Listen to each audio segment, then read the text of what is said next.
তুই পোলার নামে বিচার নিয়ে এসেছিস, তোরে মার দিব আগে। ওমরে ফারুক যখন খলিফা, দিনের বেলায় যদি রাষ্ট্রে কোনো নিয়ম জারি করতেন, দিনের বেলায় জনগণকে কোনো বিষয়ে যদি নিষেধ করতেন, রাত্রে বেলায় খাওয়ার সময় ফ্যামিলি মেম্বারদের সবাইকে বলতেন, এই দিনের বেলা আমি জনগণকে এই কাজ করতে নিষেধ করেছি, তোমরা আমার ফ্যামিলি মেম্বার, খবরদার তোমরা এই কাজ করো না। জনগণ করলে যতটুকু শাস্তি, তোরা করলে পাবি ডবল শাস্তি। আমাদের নেতারা ওই বাড়ির বিচার করে, ওই বাড়ির মাইয়ার বিচার, ওই বাড়ির পোলার বিচার, নিজের পোলা গাঞ্জা টানে আসরে নাই, নিজের মেয়ে অপরাধ করে আসরে নাই।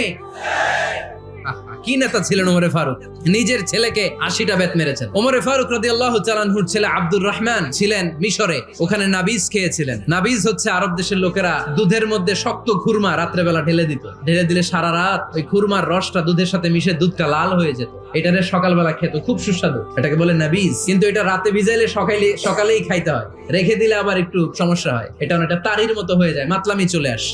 তো ওমরে ফারুকের ছেলে নাবিজ